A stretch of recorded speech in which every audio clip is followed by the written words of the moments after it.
EVO in hot water over a tweet, Sonic Fox and Go1 get at it again, and some questions arise regarding Katana Prime.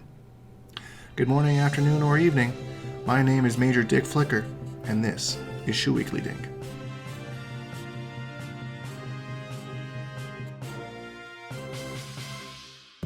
Our top story of the evening, one of the newest games to EVO, Samurai Showdown, while having some hype matches, added a little bit of controversy afterwards by a tweet congratulating the winner, Infiltration, from the official EVO Twitter account. With his triumphant return, Infiltration defeats Kazunoko 215 to become the EVO 2019 champion in Sam Show. Stay tuned, MK11 Top 8 is next.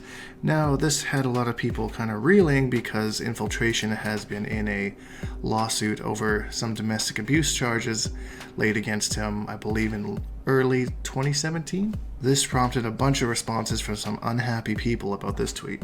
First day of EVO, Combo Queens panel, how can we make the FGC a more receptive place for women?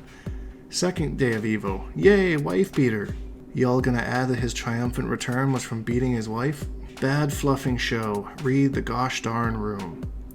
But he also had people come to the defense of him who maybe were just not sure of the situation, saying things such as, everyone condemning Infiltration after he was proven not guilty of his charges sickens me. Never think you are being a decent human being by hopping on hate bandwagons and trampling someone's good name over something you don't understand. Congrats, Infiltration. There are many more comments about this whole situation on that thread. EVO seems to have not deleted it, so whether they're not aware of it or they just are just moving too fast, they have yet to really say anything about it. I'm not exactly sure. Regarding the last gentleman's comment, it is pretty public knowledge, everything that public records have come out and things like that. So doing enough research, you can see what kind of happened here. And it kind of brings up a lot of interesting points because somebody like that who has a history of violence, should they be allowed to compete in tournaments like this? Obviously, he's a big name and maybe he brings in viewers that people are unaware of this. Personally, I think I would not risk hurting the brand and just say, maybe sit this one out.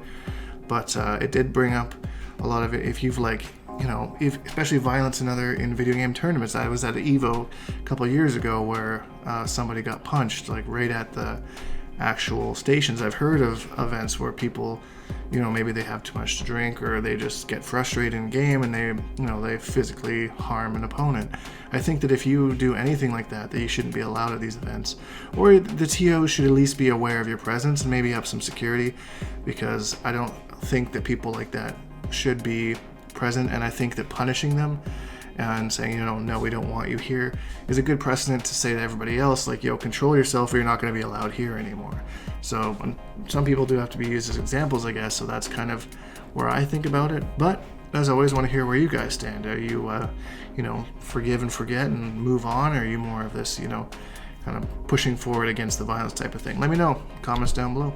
And in some happier news, Dragon Ball FighterZ ended pretty similar to last year with Sonic Fox and Go1 in the grand finals, but it would play out a little bit differently. This time Go1 managed to beat Sonic Fox in the grand finals. After beating him twice, he was the only one to beat Sonic, and a very emotional finish, so it was good for him, good for rivalries. I'm always up for FGC rivalries, even obviously friendly ones like this.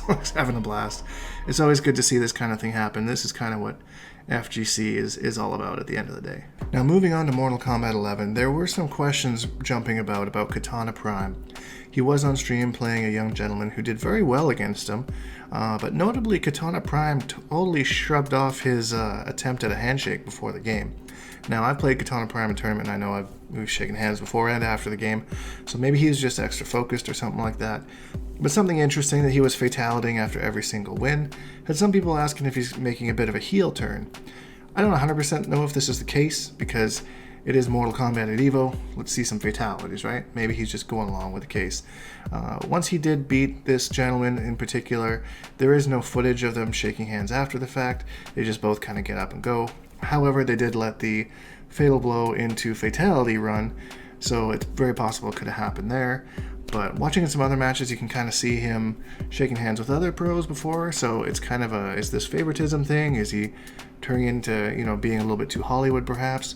Or is he just focusing more? He did have a really good run at EVO, so maybe that is something that helped him grow on. So some questions that were asked regarding that. Again, your opinion is always welcome here. Post it down in the comments. I know he has a lot of big fan following, so either way, moving forward. No surprises in the way that Mortal Kombat 11 ended, with Dragon and losers, Sonic Fox and winners, Sonic Fox taking it 3-0. The rest of the top 8 was extremely exciting. Lots of 3-2s, 3-1s, lots of comebacks. It was an excellent top 8. So if you haven't seen it, definitely go watch it. Spoilers, I'm sure you've heard by now. If not, you're welcome. But yeah, the grand finals was very lackluster. It was just a lot of to be expected. But the road there was very exciting, and I thoroughly enjoyed it. So, but that's it for the news. As always, this is our weekly news show. So if there's no news, there is no show. That's why we haven't been around for a while. So hope you enjoyed it. If you did, leave a like, because it really helps me out, and subscribe because we make new videos every single day. #BigDinkEnergy, and we'll see you guys in the next video.